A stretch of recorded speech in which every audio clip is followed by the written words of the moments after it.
Hello students, welcome to Preksha institute Dinanagar.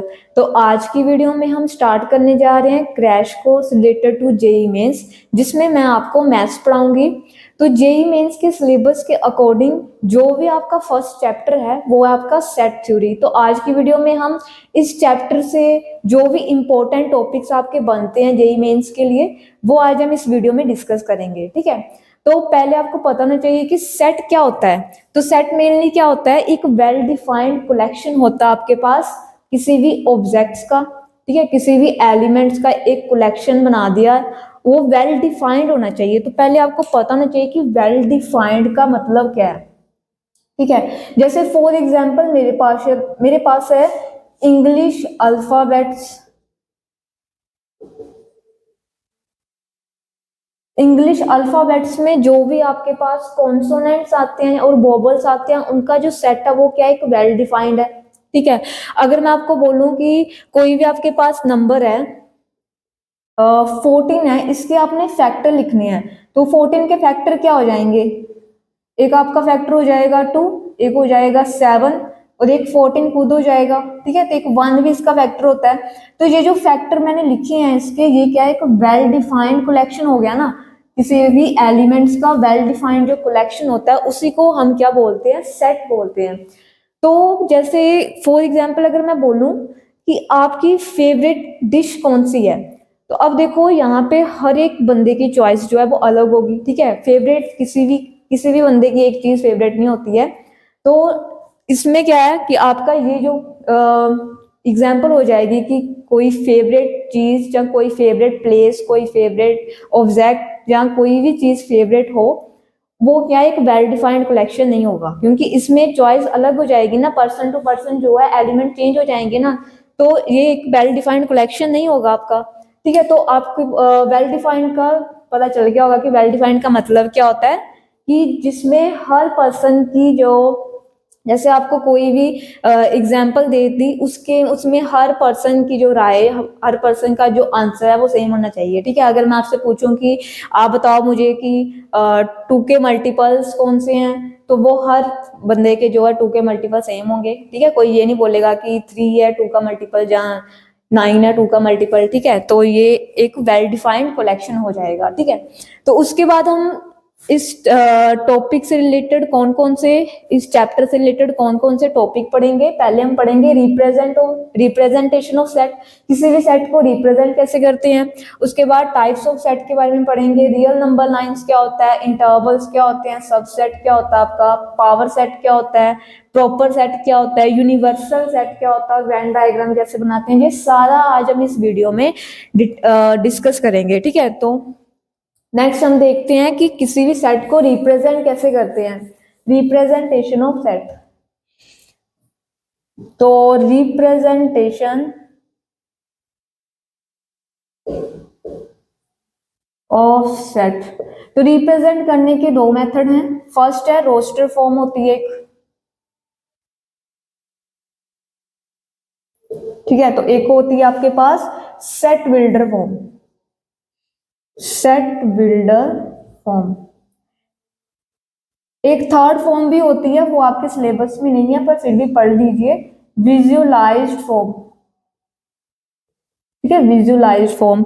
अभी देखो roster form क्या होती है आपके पास, जैसे आपके पास कोई भी एलिमेंट्स गिवन है, उसको आपने कर्ली ब्रैकेट डाल के, जैसे मैंने बोला कि आपने नेचुरल नंबर लिखनी है लेस देन 5, तो लेस देन 5 नेचुरल नंबर कौन से होंगे, जैसे 1 2 3 4 एंड 5।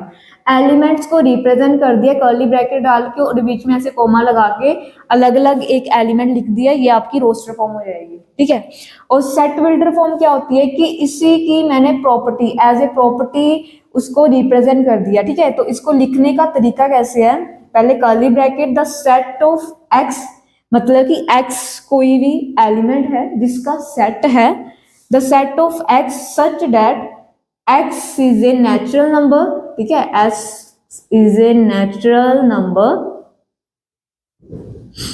Less than 5। ठीक है, x क्या है, एक सेट है जिसमें आपके पास नेचुरल नंबर है 5 से छोटे, ठीक है। तो ये आपके पास हो जाएगी रोस्टर फॉर्म, ये हो जाएगी आपकी सेट बिल्डर फॉर्म। और विजुलाइज फॉर्म क्या होती है कि ऐसे ओवल शेप्ड बना के ना यहाँ पे मैंने एलिमेंट को रिप्रेजेंट कर दिया 1 2 3 4 5, ठीक है। ये आपकी विजुलाइज फॉर्म हो जाती है, ठीक है। तो ये तीनों फॉर्म आपको समझ आ गई होगी।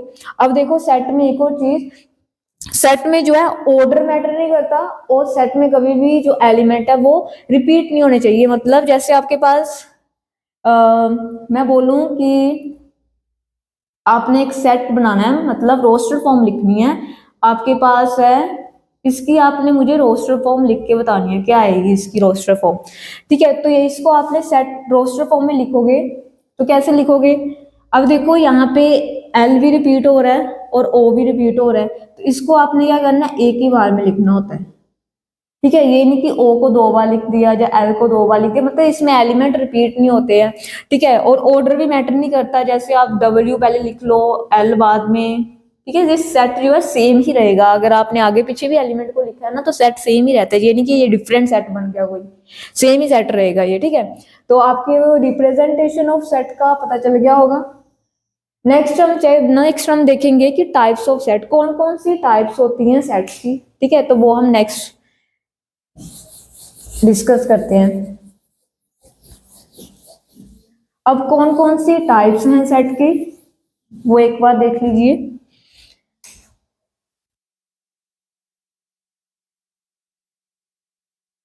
टाइप्स ऑफ सेट, सेट्स की कौन कौन सी टाइप्स आती हैं। फर्स्ट सेट जो आपके पास आता है वो आता है फाइनाइट सेट, ठीक है, फाइनाइट सेट। अब देखो फाइनाइट सेट कौन सा सेट होता है, वो सेट जिसमें नंबर ऑफ एलिमेंट्स जो हैं फाइनाइट हो, या उसकी कार्डिनलिटी जो है फाइनाइट हो, ठीक है।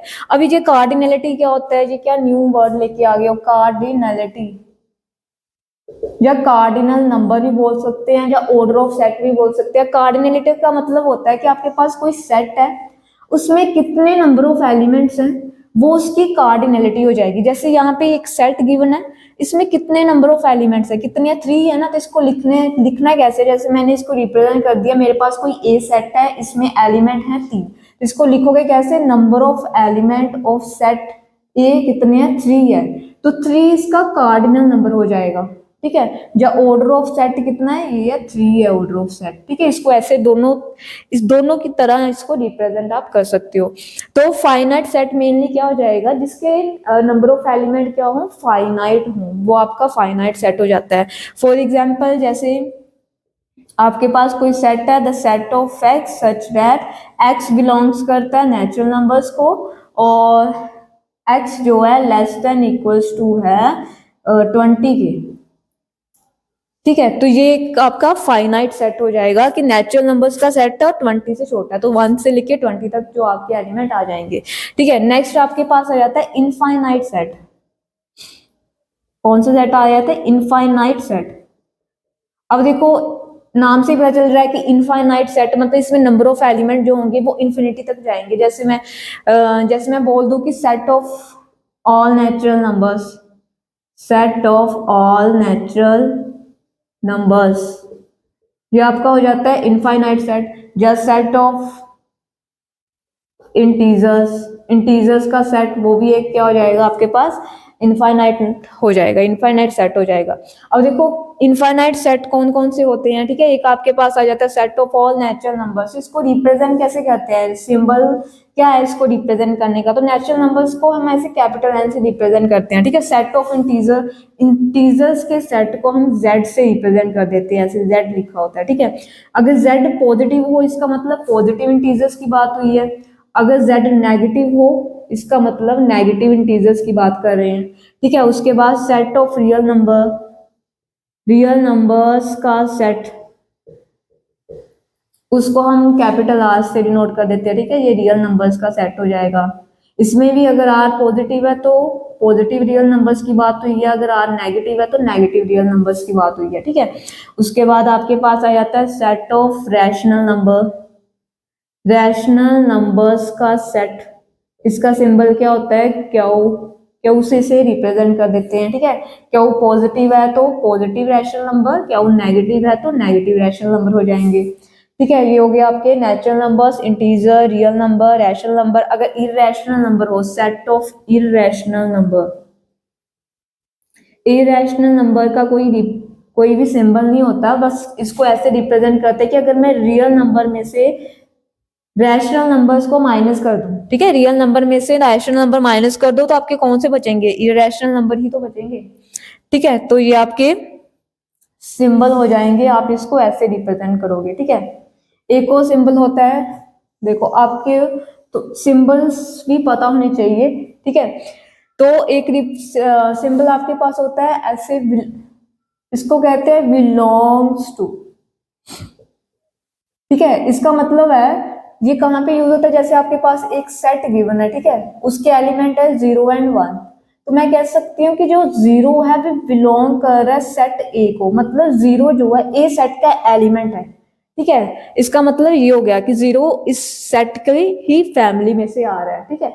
सो बिलोंग का मतलब पता चल गया। दूसरा होता है नॉट बिलोंग्स। नॉट बिलोंग्स का मतलब जैसे मैंने कोई एलिमेंट लिया 5, अभी देखो ये जो 5 है जिस सेट में नहीं है ना, तो ए नॉट बिलोंग्स का यहाँ पे साइन आ जाएगा।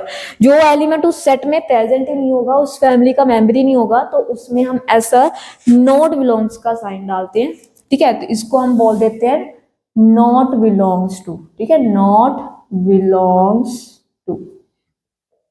तो आपके पास कुछ सिंबल होते हैं जिसके बारे में आपको पता होना चाहिए।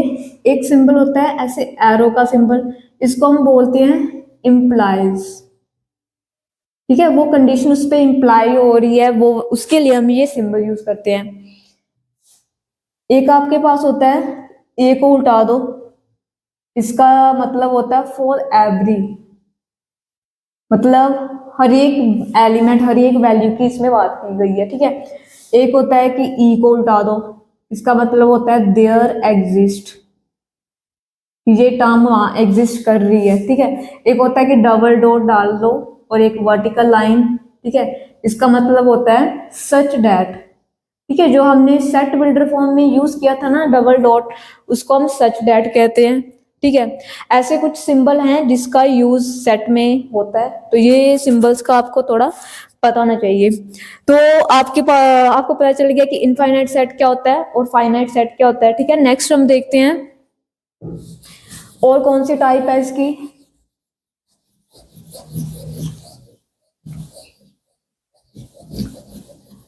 नेक्स्ट टाइप पे आ जाते हैं, ठीक है। तो नेक्स्ट जो आपकी टाइप है वो है आपकी एम्प्टी सेट की, ठीक है, एम्प्टी सेट, या इसको वॉइड सेट भी बोल देते हैं और नल सेट भी बोल देते हैं, ठीक है, नल। अभी देखो इनके नाम से ही पता चल रहा है कि किस सेट में कैसे एलिमेंट, कौन से एलिमेंट होंगे। एम्प्टी, पूरा सेट ही एम्प्टी है, खाली सेट, किसमें कोई एलिमेंट ही नहीं है, ठीक है। जैसे मान लो कि फॉर एग्जांपल आपके पास एक सेट गिवन है, the set of X such that X belongs कर आपके पास रियल नंबर्स को, ठीक है, और एक्स स्क्वायर, यहाँ पे ले लेते हैं नेचुरल नंबर्स, और x square plus 1 equals to 0, ठीक है। तो यहाँ पे इसके एलिमेंट क्या आएंगे बताओ मुझे, x square plus 1 equals to 0, ऐसा सेट जो इस कंडीशन को सेटिस्फाई करे, ठीक है। तो एलिमेंट क्या आएंगे, x square plus 1 equals to 0 ना, तो एक्स स्क्वायर इक्वल्स टू -1। तो अब बताओ कि ऐसी कोई टर्म है जिसका स्क्वायर करे और नेगेटिव रिजल्ट दे, ऐसी कोई टर्म ही नहीं होती है, तो कोई एलिमेंट ही नहीं आएगा, ठीक है। तो ये कौन सा सेट हो जाएगा आपका, एम्प्टी सेट हो जाएगा। एम्प्टी सेट मतलब खाली सेट, इसको हम रिप्रेजेंट कर देते हैं ऐसे 5 से, ठीक है। जहाँ सेट बना दो, ठीक है, कर्ली ब्रैकेट डाल दो और उसमें कोई एलिमेंट नहीं लिखना, इन दोनों से हम इसको रिप्रेजेंट कर सकते हैं, ठीक है। फोर्थ आपके पास हो जाता है सिंगलटन सेट, सिंगलटन सेट। तो ये देखो नाम में आ रहा है सिंगल, जिस सेट में सिंगल एलिमेंट है बस, वो आपका सिंगलटन सेट हो जाएगा, ठीक है। फॉर एग्जांपल आपके पास सेट है the set of X such that X belongs करता है आपके पास नेचुरल नंबर्स को, और एक्स स्क्वायर -1 इक्वल्स टू 0, ऐसा कोई सेट है आपके पास। ठीक है। तो यहाँ पे क्या करो, x square minus one equals to 0 है ना, तो 1 को दूसरी साइड लेके जाओ, तो जब भी स्क्वायर खुलता है तो हमारे पास दो वैल्यूज निकलती हैं, प्लस माइनस वन। तो उन्होंने बोला नेचुरल नंबर्स लेने हैं, तो नेचुरल नंबर में सिर्फ आपके पास वन आएगा, तो ए सेट में सिर्फ आपके पास एक ही एलिमेंट आएगा, वो है वन। ठीक है, तो ये क्या हो जाएगा, आपका सिंगलटन सेट हो जाएगा। तो सिंगलटन सेट का पता चल गया। एम्प्टी सेट क्या होता है। नेक्स्ट टाइप देखो, नेक्स्ट टाइप आपकी आ जाती है इक्वल सेट की। ठीक है, अब देखो इक्वल सेट का मतलब है कि कोई दो सेट हैं, दोनों इक्वल हैं। ठीक है, इक्वल सेट का मतलब होता है कि कोई भी आपके पास दो सेट गिवन है, उसके दोनों सेट के जो कार्डिनल नंबर है, कार्डिनलिटी भी सेम है और एलिमेंट भी सेम है, वो पूरा का पूरा सेट ही सेम है, ऐसे बोल दो। ठीक है, जैसे आपके पास है ए सेट है, उसके एलिमेंट हैं, ये कुछ एलिमेंट है। ठीक है, और बी सेट है, उसके एलिमेंट हैं, ये एलिमेंट है। ठीक है, अब देखो इसके, इसमें भी नंबर ऑफ एलिमेंट 3 है, इसमें भी नंबर ऑफ एलिमेंट 3 है, और चेक करो कि इसके एलिमेंट भी सेम है, 0 1 2 और 1 0 2, मतलब same element and number of element भी सेम, उसको हम बोल देते हैं इक्वल सेट। इक्वल मतलब कोरस्पॉन्डिंग एलिमेंट सेम होने चाहिए, वो आपके इक्वल सेट होता है। सेम इसी के नाम से रिलेटेड एक होता है आपके पास इक्विवेलेंट सेट। इक्वल और इक्विवेलेंट में गलती नहीं करनी आपने। ठीक है, इक्विवेलेंट सेट डिफरेंट होता है, इक्वल सेट डिफरेंट होता है। इक्विवेलेंट सेट में सिर्फ number of element he same होते हैं, इसमें सेट आपका सेम नहीं होता। ठीक है, जैसे इसमें A set equals to B set है ना, ए और बी दोनों इक्वल है, बट इसमें सिर्फ नंबर ऑफ एलिमेंट सेम होंगे। जैसे आपके पास जैसे -1 0 एंड 1 ये है, और बी सेट आपके पास ये कुछ है, सेट है दो आपके पास। ठीक है, तो यहाँ पे देखो इसके भी नंबर ऑफ एलिमेंट जो हैं वो 3 हैं, और इसके नंबर ऑफ एलिमेंट भी 3 हैं, बट ये दोनों सेट सेम नहीं है। ठीक है, यहाँ पे नंबर्स लिखे हैं और यहाँ पे मैंने वेरिएबल लिए हैं, तो इसको हम इक्विवेलेंट सेट बोल देते हैं। ठीक है, तो आपको इक्विवेलेंट सेट का भी पता चल गया होगा। नेक्स्ट आपके पास हो जाता है ओवरलैपिंग सेट। ओवरलैपिंग, नेक्स्ट जो टाइप है इसकी वो है ओवरलैपिंग सेट। ओवरलैपिंग सेट का मतलब होता है कि वो दो सेट जिनमें कुछ एक या एक से ज्यादा एलिमेंट कॉमन हो। ठीक है, मतलब सेम हो, ओवरलैप करें। जैसे ए और बी सेट है मेरे पास। ठीक है, तो इसमें मेरे पास है -1 0 एंड 1, और बी सेट है मेरे पास the set of X such that X belongs कर रहा है नेचुरल नंबर्स को, और एक्स स्क्वायर -1 इक्वल्स टू 0। ठीक है, ये आपके पास दो सेट गिवन है। तो यहाँ पे देखो अगर मैं बी की एलिमेंट निकालूं, ठीक है, तो बी की एलिमेंट क्या आएगा, 1 ही आएगा सिर्फ। ठीक है, अभी पीछे किया ना हमने, 1 ही था। तो यहाँ पे देखो एक एलिमेंट कॉमन है इसमें। ठीक है, ए और बी में 1 एलिमेंट कॉमन है, तो ये आपका कौन सा सेट हो जाएगा, ओवरलैपिंग सेट हो जाएगा, कि कम से कम एक एलिमेंट तो कॉमन होना चाहिए, बाकी सारे भी हो सकते हैं। उसके बाद आपके पास आ जाता है डिसजॉइंट सेट। डिसजॉइंट सेट का मतलब होता है कि कुछ भी कॉमन नहीं है। ठीक है, कोई दो सेट आपको गिवन है, उनमें कुछ भी कॉमन नहीं आ रहा। बी सेट आपके पास है the set of X such that x is a multiple of 5। ठीक है, x is a multiple of 5। तो ये आपके पास ए सेट में है 1 2 3 एलिमेंट, और बी सेट में मैंने लिख दिया कि आपके पास सेट है एक्स का, जिसमें एलिमेंट आ रहे हैं मल्टीपल ऑफ 5। तो यहाँ पे देखो कुछ भी कॉमन नहीं आएगा। ठीक है, कॉमन एलिमेंट निकालोगे तो कुछ भी कॉमन नहीं आएगा, 5 के मल्टीपल्स आ जाएंगे ना, तो ये आपका हो जाता है डिसजॉइंट सेट हो जाता है। ठीक है, तो आपको टाइप्स पता चल गए, कौन कौन से टाइप्स हैं सेट के। फाइनाइट सेट पढ़ा, infinite, empty, singleton, equal set, equivalent set, overlapping, disjoint set, ये सारे क्या थे, आपके टाइप्स थे किसके, सेट के। ठीक है, तो आई होप आपको इतना समझ आ गया होगा। तो नेक्स्ट टॉपिक पे हम आ जाते हैं। नेक्स्ट जो आपका टॉपिक है वो है रियल नंबर लाइन। ठीक है, तो रियल नंबर लाइन क्या होता है। तो पहले आपको रियल नंबर लाइन समझने से पहले पता होना चाहिए रियल नंबर्स क्या होते हैं। तो रियल नंबर्स कौन से होते हैं रियल नंबर? तो ये आपने प्रीवियस क्लासेस में आपने पढ़ा होगा। रियल नंबर वो नंबर्स होते हैं जिसमें रैशनल इरेशनल नंबर सारे आ जाते हैं, ठीक है, तो वो आपके रियल नंबर होते हैं। तो रियल नंबर लाइन क्या होती है? रियल नंबर लाइन वो लाइन जिसमें हम रियल नंबर्स को रिप्रेजेंट कर देते कर सकते हैं, उसको हम रियल नंबर लाइन बोल देते हैं, ठीक है। जैसे आपके पास ये लाइन है, स्टार्ट होगी 0 1 2, यहाँ पे सारे पॉजिटिव इंटीजर्स आ जाते हैं, तो ये पॉजिटिव इन्फिनिटी तक जाएगा, और इधर आपके सारे नेगेटिव इंटीजर्स आएंगे, और ये माइनस इन्फिनिटी तक जाएगी टर्म, ठीक है। तो जैसे मैंने कोई भी नंबर लिए, ठीक है, कोई भी दो नंबर लो, जैसे मैंने 1 और 2 लिया। अब देखो 1 और 2 के बीच में इनफाइनाइट नंबर ऑफ रैशनल और इरेशनल नंबर्स आते हैं, ठीक है। हमें पता है कि 1 और 2 के बीच में बहुत सारे नंबर आते हैं, बहुत सारे, जिसको हम सोच भी नहीं सकते, इतने नंबर आते हैं इसमें, ठीक है। तो अगर मैं बोलूं कि 1 और 2 के बीच में जितने भी रियल नंबर है वो सारे मुझे एक सेट में लिख के बताओ, तो आप उसको सेट में नहीं लिख सकते, क्योंकि बहुत सारे नंबर हो जाएंगे, ऐसे तो लगे रहोगे फिर आप जन्मों जन्मों तक उसको लिखने ही, ठीक है। तो क्या करोगे, इसके लिए हम क्या करते हैं, इंटरवल्स की हेल्प लेते हैं, ठीक है। इंटरवल्स की क्या करते हैं, हेल्प लेते हैं। तो इंटरवल्स की हेल्प कैसे लेते हैं? इंटरवल्स भी दो तरह के होते हैं, एक होता है हमारे पास ओपन इंटरवल, ठीक है, और एक होता है हमारे पास क्लोज इंटरवल।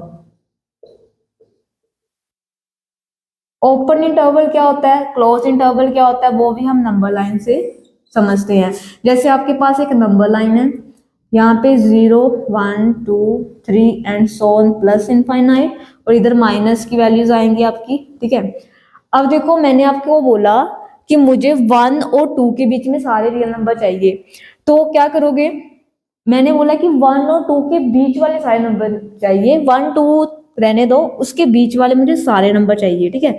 तो इसका मतलब है कि 1 और 2 पे मैं ऐसे ओपन सर्कल बना दूंगी कि इसको इंक्लूड नहीं करना आपने।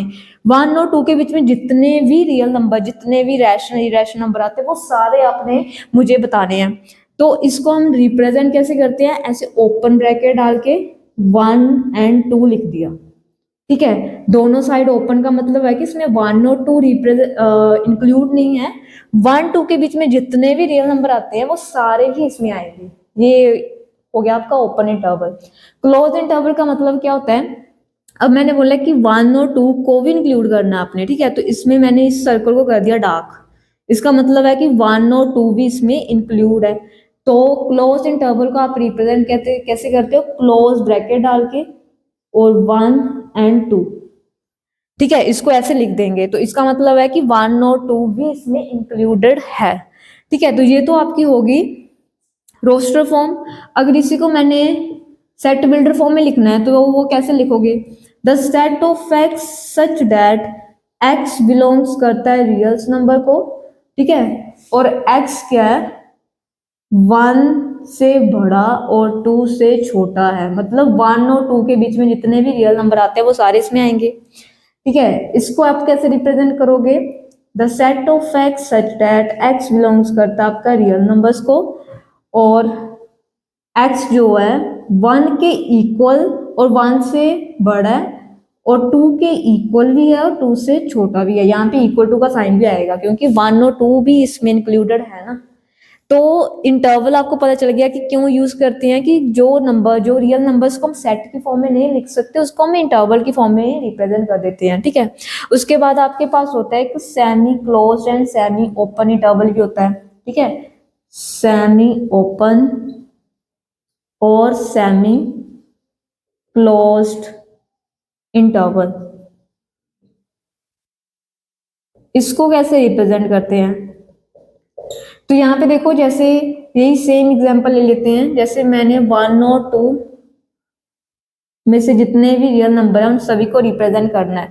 अब मैंने बोला है कि इसमें 1 को तो इंक्लूड करो पर 2 को रहने दो, 2 को क्यों इंक्लूड करना है, इसको रहने दो। तो इसको हम कैसे लिखेंगे कि 1 को इंक्लूड किया है ना तो क्लोज ब्रैकेट 1 पे लगेगी और 2 पे ऐसे ओपन रहेगा, मतलब एक साइड आपकी क्लोज्ड है और एक साइड आपकी ओपन है ना, इसलिए इसको सेमी ओपन और सेमी क्लोज भी बोल देते हैं। ठीक है, इसका मतलब है कि ये वाली टर्म इंक्लूडेड नहीं है इसमें। तो इंटरवल्स आपको समझ आ गया होगा कि इंटरवल्स क्या होता है और इसको क्यों यूज करते हैं।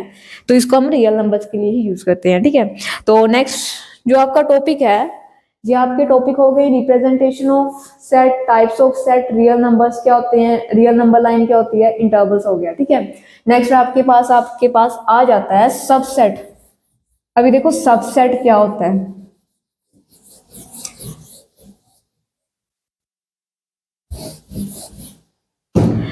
तो सबसेट समझ रहे हैं, सबसेट।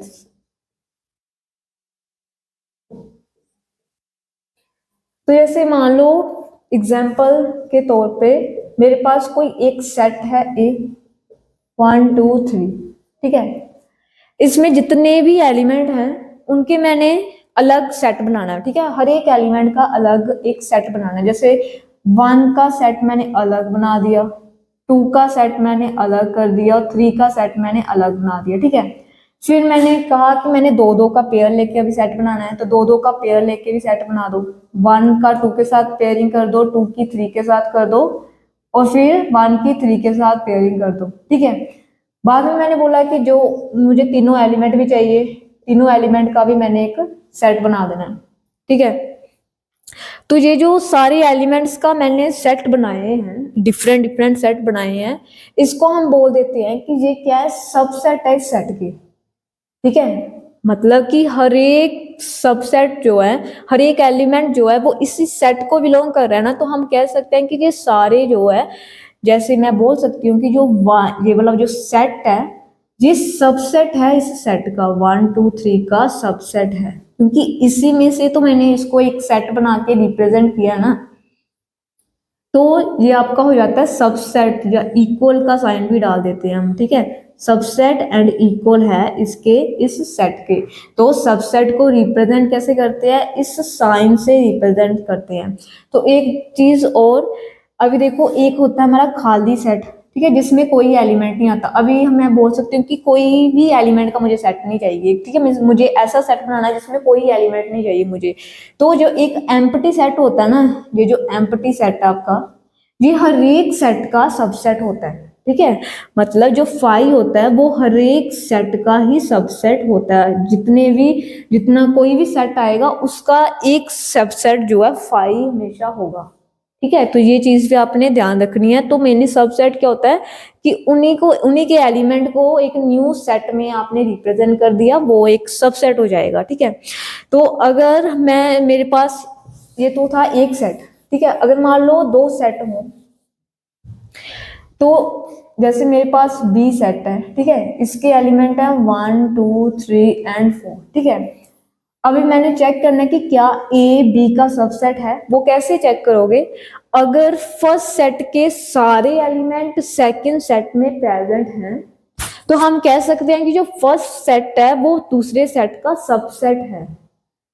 ठीक है, फिर से, अगर फर्स्ट सेट के सारे एलिमेंट, जो 3 एलिमेंट है ना, तीनों के तीनों एलिमेंट जो है सेकंड सेट में प्रेजेंट हैं, तो हम कह सकते हैं कि जो फर्स्ट सेट है वो सेकंड सेट का क्या है, सबसेट है। मतलब ए जो है वो सबसेट है किसका, बी का सबसेट है।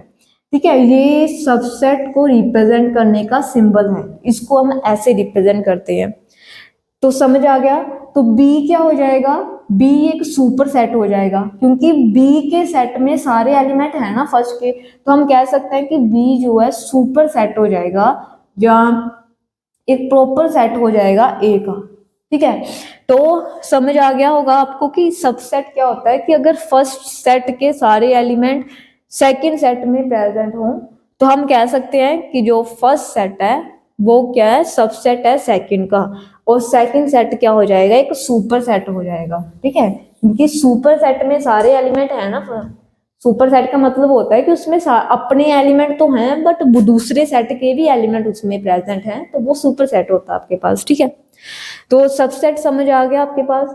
नेक्स्ट आपका होता है पावर सेट।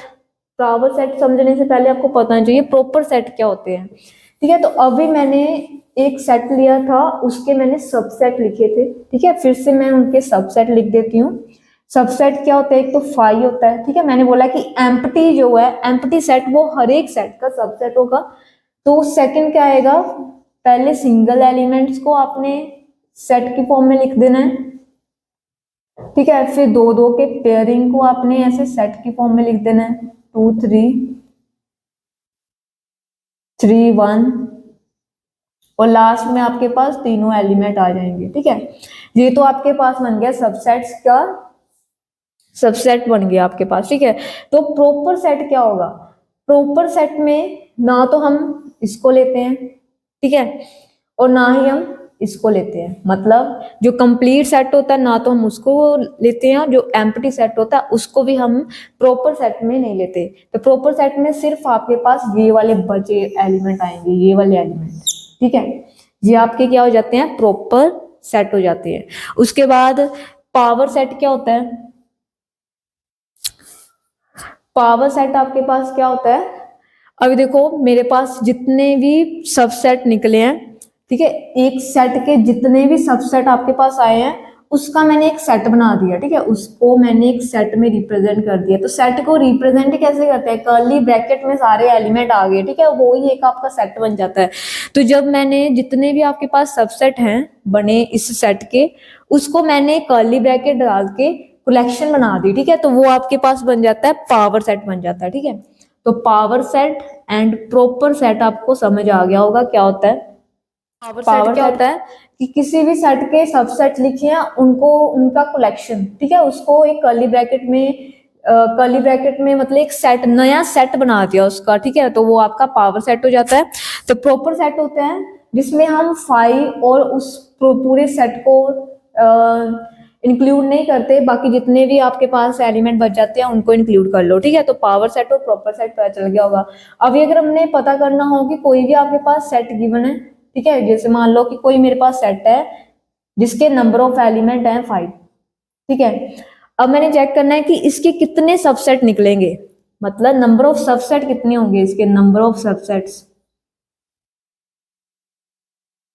तो वो आप कैसे पता करोगे, तो जैसे मान लो कि मेरे पास एक सेट है, ठीक है, उसमें 1 एलिमेंट है, तो इसके सबसेट लिखने हो एक तो 5 आएगा, एक तो ये खुद ही आ जाएगा सेट, ठीक है।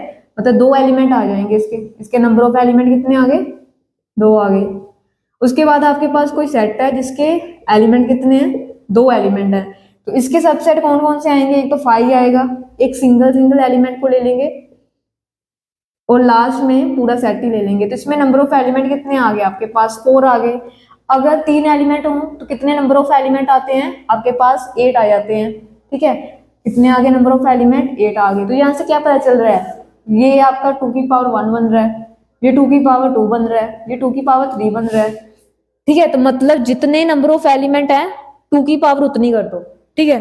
तो नंबर ऑफ जो सबसेट फाइंड करने का क्या फॉर्मूला होता है, जितने नंबर ऑफ एलिमेंट हैं उसकी पावर उतनी कर दो। 2 की पावर कितनी, 5 आ जाएगी। तो 2 की पावर 5 कितना होता है, 32 होता है आपके पास, ठीक है। तो 32 एलिमेंट्स आएंगे, ठीक है। So number of subset find करने हो, किसी भी सेट के कितने नंबर ऑफ सबसेट निकलेंगे वो आपने फाइंड करने हो, तो क्या कर दो, 2 की पावर n कर दो, ठीक है। तो n क्या हो जाएगा, इसमें n हो जाएगा आपका number of element of this set, ठीक है। कोई भी सेट है, नंबर ऑफ एलिमेंट जो है उस सेट के होंगे वो 2 की पावर में चला जाएगा। तो ये आपके पास हो गया, ठीक है। अगर आपने पता करने हो कि प्रॉपर सेट कितने आएंगे, number of element of proper set, तो प्रॉपर सेट में मैंने बोला 2 जो एलिमेंट होते हैं, 2 जो सबसेट होते हैं वो जो है इंक्लूड नहीं करते। एक तो हम 5 इंक्लूड नहीं करते और एक हम एक पूरा सेट को इंक्लूड नहीं करते इसमें।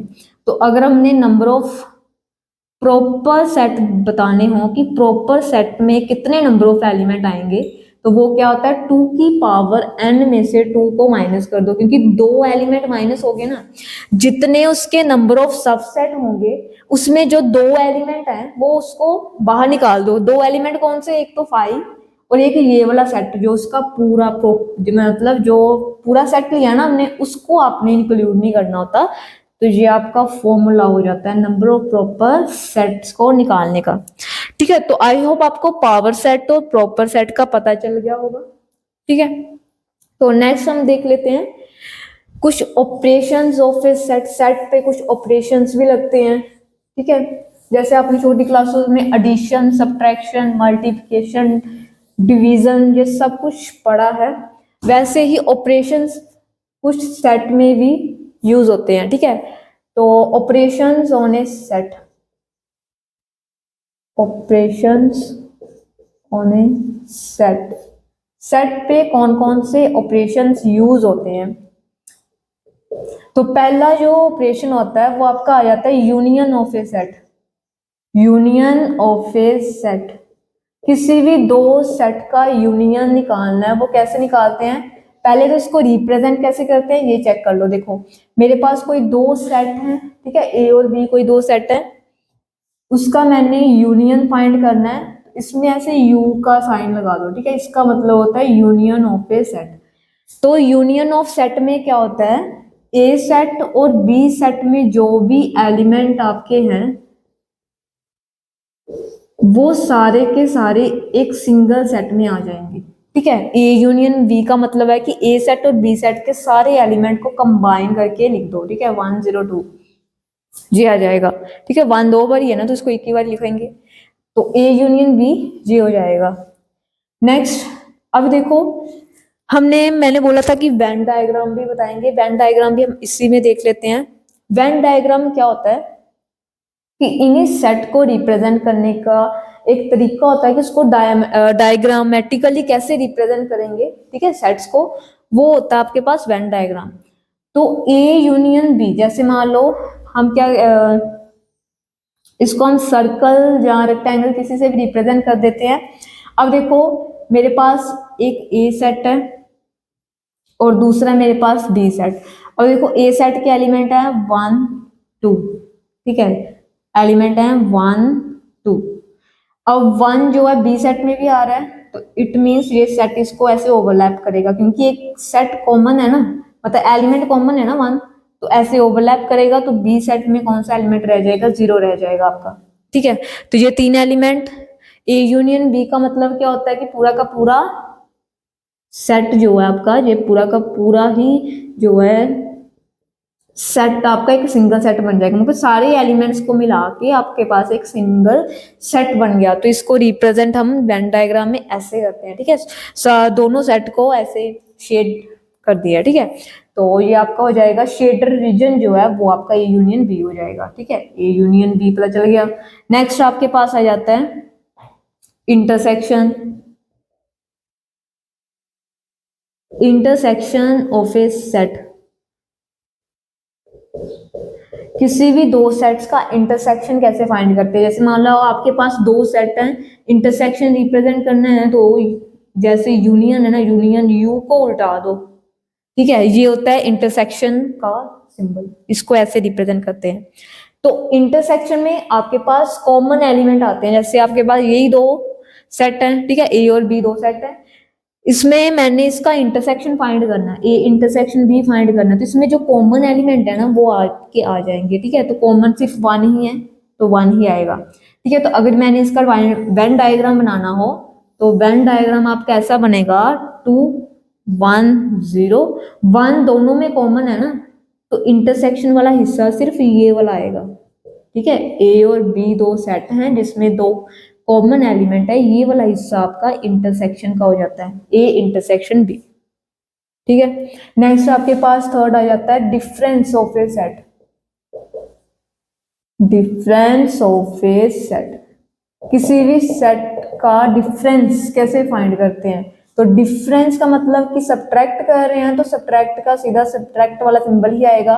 अब देखो a माइनस बी करना है, मैंने डिफरेंस निकालना दोनों का, तो डिफरेंस कैसे निकालते हैं, जो भी ए सेट में बी सेट के एलिमेंट है ना उसको छोड़ दो, तो जो बच गया आपके एलिमेंट वो आपके सेट में आ जाएगा। ए सेट का जो एलिमेंट बचेगा, बी का नहीं, जैसे 1 था तो बी में 0 बचा, तो 0 नहीं लिखना यहाँ पे, बी सेट पूरा ही सब्ट्रैक्ट हो जाएगा ना इसमें। ठीक है, सिर्फ ए सेट में, अगर ए सेट में बी का कोई एलिमेंट है तो उसको भी नहीं लिखना आपने, उसको भी आपने रिमूव कर देना, ठीक है। जैसे मान लो कि आपके पास कोई सेट है 1 2 3 4 ऐसा कुछ सेट है और बी सेट में एलिमेंट है ये, ठीक है। तो आपने a माइनस बी निकालना है, a में से b सेट को माइनस करना है। तो देखो कि b सेट के कौन से एलिमेंट आ रहे हैं, 3 और 4 आ रहा है ना, इसको रिमूव करके बाकी जो एलिमेंट a सेट में बच गए हैं वो लिखने हैं 1 और 2, ये आएगा 1 2, ठीक है। अगर आपने b माइनस ए निकालना है तो देन आपने b सेट को देखना अब, ठीक है। जो सेट पहले लिखा है ना उसको देखना आपने। अभी बी सेट को देखो कि बी सेट में कौन से एलिमेंट आ रहे हैं एक एक, तो 3 और 4 ही आ रहा है, तो इसको रिमूव कर दो तो बचा कौन, 5 बचा, तो बी माइनस ए आपका आ जाएगा 5, ठीक है। तो ऐसे इसको सोल्व करना होता है। तो इसका हम वेन डायग्राम बनाते हैं। तो वेन डायग्राम मैं इन्हीं दो सेट को लेके बनाती हूँ। तो आपके पास एक ए सेट है, ए और बी ओवरलैप करेगा, दोनों में कॉमन एलिमेंट कौन से हैं, 3 और 4 कॉमन है, ठीक है। ए में 1 2 है और यहाँ पे आ जाएगा 5, ठीक है। जब आपने a माइनस बी करना है, देखो a माइनस बी किया है तो 1 2 सिर्फ इतना a वाला पार्ट आया, सिर्फ ये वाला हिस्सा, ठीक है। 1 2 सिर्फ इसी पार्ट में आ रहा है ना, तो ये वाला हिस्सा हो जाएगा आपका a माइनस बी। जो कॉमन पार्ट था वो चला गया, जो b में था वो भी गया, ठीक है, वो भी नहीं आएगा। तो b माइनस ए, जब आपने b माइनस ए किया तो सिर्फ 5 आया आपके पास, मतलब सिर्फ ये वाला हिस्सा आया आपके पास, 5 सिर्फ इधर है ना, तो ये आपका बन जाएगा b माइनस ए, तो ये बन जाएगा a माइनस बी, ठीक है। तो आई होप आपको ये पता चल गया होगा डिफरेंस ऑफ ए सेट क्या होता है, ठीक है। उसके बाद नेक्स्ट आपके पास आ जाता है सिमेट्रिकल डिफरेंस। सिमेट्रिकल डिफरेंस क्या होता है,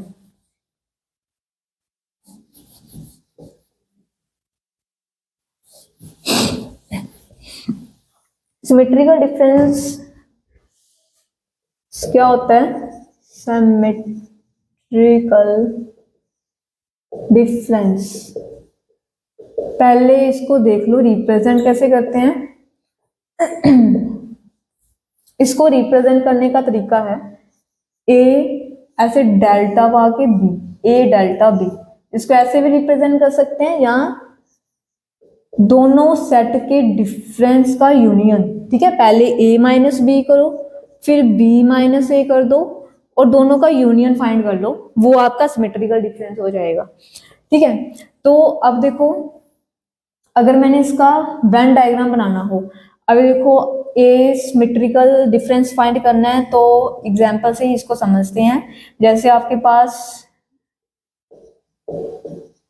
ये एलिमेंट है और आपके पास है ये, ठीक है, दो सेट है, मैंने इसका सिमेट्रिकल डिफरेंस निकालना है। पहले मैं फाइंड करूंगी ए माइनस बी, ए माइनस बी करोगे तो कौन सा एलिमेंट आएगा, अब देखो ए सेट में बी का कौन सा एलिमेंट है, 2 ही है अकेला, ठीक है। तो आपके पास आ जाएगा -1 एंड -3। नेक्स्ट बी माइनस ए करोगे तो बी सेट में ए का कौन सा एलिमेंट है, 2 ही है अकेला, तो 3 और 4 आ जाएगा, ये आ जाएगा, ठीक है। ए माइनस बी, अब इसका वेन डायग्राम बनाऊंगी तो आपके पास a माइनस बी में क्या आएगा, यही वाला पार्ट आएगा, ठीक है, सिर्फ यही वाला हिस्सा आएगा ना, a और b, मतलब जो इसमें एलिमेंट है वो ही आएंगे ये वाले, -1 -3, 2 तो इधर जाएगा, 3 एंड 4। जब आप b माइनस ए निकालोगे तो b माइनस ए में सिर्फ आपके पास ये वाला पार्ट आएगा, ठीक है। अब इनका कर दो यूनियन, अब देखो इनका यूनियन फाइंड करो, तो यूनियन फाइंड करोगे तो -1 -3 3 एंड 4, -1 -3 3 एंड 4, मतलब आपके पास जब आप इनका यूनियन करोगे तो जो वेन डायग्राम बनेगा आपके पास वो क्या बनेगा, इंटरसेक्शन वाला पार्ट छोड़ के, ये वाला कॉमन वाला हिस्सा छोड़ के आपके पास ये वाले एलिमेंट आ जाएंगे, ठीक है। ये आ जाएगा आपका सिमेट्रिकल डिफरेंस का वेन डायग्राम, ठीक है। सिर्फ ये वाला पार्ट, ये वाला हिस्सा छोड़ के जो एलिमेंट आपके बच गए हैं वही आए हैं, ठीक है। इसमें देखो 2 कॉमन था ना, तो 2 नहीं ना आया इसमें, तो सिमेट्रिकल डिफरेंस भी आपको पता चल गया होगा क्या होता है।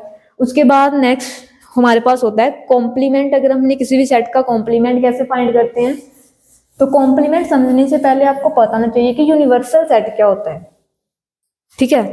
तो यूनिवर्सल सेट के बारे में पहले देख लेते हैं। यूनिवर्सल सेट, यूनिवर्सल सेट का मतलब होता है कि जिसमें सारे के सारा मतलब सारे के सारे एलिमेंट प्रेजेंट हैं। जिस भी चीज को हमने ऑब्जर्व करना है, किसी भी सेट को हमने जैसे किसी भी सेट को लेके उस पे स्टडी करनी है, तो वो सारे उसी के सारे एलिमेंट एक सेट में प्रेजेंट है पहले से। फॉर एग्जाम्पल जैसे आपके पास जैसे मान लो कि आपके स्कूल में कोई भी क्लास मैं उठा लूं, जैसे 10th क्लास है। अभी मैंने चेक करना है कि 10th क्लास में कितने बच्चे हैं जिनके मैथ्स में अच्छे मार्क्स आए हैं, ठीक है, किनके 90 के नियरेस्ट आए हैं या किनके 80 के नियरेस्ट मार्क्स आए हैं, तो वो मैंने उनको ऑब्जर्व करना है। तो जो आपकी जो 10th क्लास है वो एक यूनिवर्सल सेट हो जाएगा, क्योंकि यूनिवर्सल सेट में सारे के सारे बच्चे आ गए ना आपके, मतलब जिनको मैंने ऑब्जर्व करना है, जिनके मैंने मार्क्स देखने हैं कि कौन कितने मार्क्स लिख के आया है, ठीक है।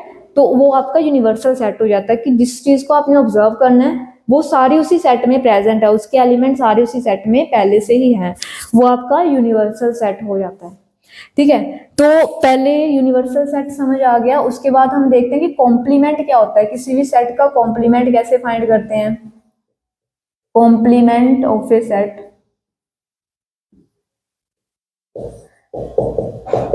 तो complement of A set find करना हो तो आपके पास कोई सेट है ए सेट, ठीक है, उसमें एलिमेंट है 1 2 एंड 3, ये कुछ एलिमेंट है, ठीक है। नेक्स्ट आपके पास यूनिवर्सल सेट है, तो यूनिवर्सल सेट को रिप्रेजेंट आप यू से कर सकते हैं, जैसे जाई से भी कर सकते हैं, ठीक है। यूनिवर्सल सेट को बहुत तरीकों से रिप्रेजेंट किया जाता है। तो यूनिवर्सल सेट है जिसमें आपके पास एलिमेंट हैं ये, एक आपके पास यूनिवर्सल सेट गिवन है, एक आपके पास ए सेट गिवन है। तो आपने इसका कॉम्प्लीमेंट फाइंड करना है। तो कॉम्प्लीमेंट को रिप्रेजेंट कैसे करते हैं, ए के ऊपर ए की पावर ऐसे सी लिखा हो, ए के ऊपर ऐसे सी लिखा हो, उसका मतलब भी कॉम्प्लीमेंट होता है। ए डैश का मतलब भी कॉम्प्लीमेंट होता है, ठीक है। अगर लिखा हो कि नोट ए का मतलब भी कॉम्प्लीमेंट ही होता है, ठीक है। जहाँ ए के ऊपर ऐसे बार लगा दे, इसका मतलब भी कॉम्प्लीमेंट है। मतलब इन चारों तरीकों से कॉम्प्लीमेंट को लिख सकते हैं। तो कॉम्प्लीमेंट अगर आपने निकालना है, ए डैश आपने निकालना है, तो इसका मतलब है कि ए सेट के एलिमेंट जो हैं उनको यूनिवर्सल सेट में से रिमूव करके बाकी जो एलिमेंट आपके यूनिवर्सल सेट में बच गए वो आएंगे। मतलब यूनिवर्सल सेट में आपने ए सेट को ही माइनस कर देना है, यूनिवर्सल सेट में से ए सेट को निकाल दो बाहर, वो आपका कॉम्प्लीमेंट बन जाता है, ठीक है। तो अगर मैंने इसको वेन डायग्राम बनाऊं तो यूनिवर्सल सेट में हम जब भी हम यूनिवर्सल सेट का वेन डायग्राम बनाते हैं तो उसको हम रेक्टेंगल की फॉर्म में रिप्रेजेंट करते हैं, ठीक है। यूनिवर्सल सेट को एक रेक्टेंगल से रिप्रेजेंट करते हैं और जो सेट होते हैं ना उनको हम ऐसे ओवल शेप में रिप्रेजेंट कर देते हैं। तो इसमें आपका आ जाएगा यूनिवर्सल सेट, इसको यू से रिप्रेजेंट करेंगे, इसके आपके एलिमेंट आ जाएंगे 1 2 3 4 5, ठीक है। तो ए सेट कौन सा है, ए सेट आपका सिर्फ ये वाले एलिमेंट का सेट है। अब आपने ये आपका ए सेट ना, अब आपने इसका कॉम्प्लीमेंट निकालना है। तो कॉम्प्लीमेंट में आपके पास ए सेट को छोड़ के मतलब ए यूनिवर्सल सेट में जो ए सेट के एलिमेंट है ना उसको निकाल दो, बाकी क्या बचा 4 और 5 बचा ना, मतलब ये बाहर वाला हिस्सा जो आपका बचा ना ये आपका कॉम्प्लीमेंट में आ जाएगा, ठीक है। ये जो बाहर वाला हिस्सा यूनिवर्सल सेट ए सेट को छोड़ के बाकी जो आपके एलिमेंट बचे हैं वो आपका यूनिवर्सल सेट कॉम्प्लीमेंट हो जाता है, ठीक है। ये आपका वेन डायग्राम हो जाएगा कॉम्प्लीमेंट का, ठीक है। एक और प्रॉपर्टी होती है कि ए का कॉम्प्लीमेंट अगर मैं फाइंड करूं, अभी देखो जैसे एक है मेरे पास कि ए के कॉम्प्लीमेंट का भी कॉम्प्लीमेंट किसके इक्वल होता है, यूनिवर्सल सेट के इक्वल होता है, यूनिवर्सल सेट के इक्वल होता है, सॉरी यूनिवर्सल सेट के नहीं ए सेट के इक्वल होता है। ये देखो मैंने ए का कॉम्प्लीमेंट किया, ठीक है, तो ए का कॉम्प्लीमेंट मिला तो मुझे वार वाला हिस्सा मिलेगा, फिर मैंने फिर से उसका कॉम्प्लीमेंट कर दिया, मतलब इसी जो 4 5 का मतलब ये वाले एलिमेंट जो है यूनिवर्सल सेट में सब्ट्रैक्ट कर दो, 4 5 को सब्ट्रैक्ट कर दो तो बचेगा क्या आपके पास 1 2 3 बचेगा, ए सेट ही बचेगा। तो ए के कॉम्प्लीमेंट का भी कॉम्प्लीमेंट आपके पास ए सेट होता है, ठीक है। उसके बाद अगर मान लो कि मैं यूनिवर्सल सेट का ही कॉम्प्लीमेंट कर दूं, ठीक है, पूरा का पूरा यूनिवर्सल सेट का कॉम्प्लीमेंट फाइंड कर लो, मतलब यूनिवर्सल सेट में ही यूनिवर्सल सेट माइनस कर दिया तो क्या मिलेगा, कुछ भी नहीं मिलेगा, 5 मिलेगा आपको, ठीक है, नल सेट मिलेगा। अगर मैं नल सेट का कॉम्प्लीमेंट फाइंड करूं तो वो आपके पास यूनिवर्सल सेट मिल जाता है, ठीक है। कोई भी खाली सेट है तो उसका मैं कॉम्प्लीमेंट फाइंड करूं तो यूनिवर्सल सेट में से उसको माइनस करना है ना, तो यूनिवर्सल सेट ही तो बनेगा आपका, ठीक है। उसके बाद आपके पास डी मॉर्गन्स लॉ होता है, ठीक है, डी मॉर्गन्स लॉ, ये सारी चीजें आपने पढ़ी होंगी। डी मॉर्गन्स लॉ में क्या बोला हुआ है कि अगर आप ए के यूनियन निकालते हो, ए यूनियन बी, और उसका कॉम्प्लीमेंट फाइंड करते हो तो वो किसके इक्वल आ जाता है, A complement intersection B complement के इक्वल आता है, ठीक है। सेकंड बोलते हैं कि अगर ए इंटरसेक्शन बी का कॉम्प्लीमेंट फाइंड करते हो तो वो किसके इक्वल आता है, A complement union B complement के इक्वल आता है। ये डी मॉर्गन्स लॉ में बोला हुआ है, तो ये आप करके भी देख सकते हो। जब आप ए यूनियन बी का कॉम्प्लीमेंट फाइंड करोगे तो ए यूनियन बी में जो ए यूनियन बी के एलिमेंट होंगे वो सारे रिमूव कर दो, ठीक है। अगर मैं इसका वेन डायग्राम बनाऊं, देखो ए यूनियन बी का कॉम्प्लीमेंट फाइंड करना है, ये मेरे पास यूनिवर्सल सेट है, ये मेरे पास ए बी सेट है, ठीक है, universal A B, A union B मतलब ये सारा सिस्टम आएगा आपका, उसका कॉम्प्लीमेंट, उसका कॉम्प्लीमेंट कौन सा पार्ट होगा, बाहर वाला हिस्सा ही होगा ना, बाहर वाला हिस्सा, ये मैंने अंदर वाला कर दिया शेड, अंदर वाला शेड नहीं होना आपका, बाहर वाला शेड होगा, ठीक है, ये वाला हिस्सा आएगा, ठीक है। जब आप ए यूनियन बी का कॉम्प्लीमेंट करोगे तो यूनिवर्सल सेट मतलब बाहर वाला हिस्सा आएगा। नेक्स्ट उन्होंने बोला है कि A complement intersection B complement. अब देखो जब मैं ए कॉम्प्लीमेंट निकालूंगी तो क्या मेरे पास आएगा, इसको ध्यान से देखो,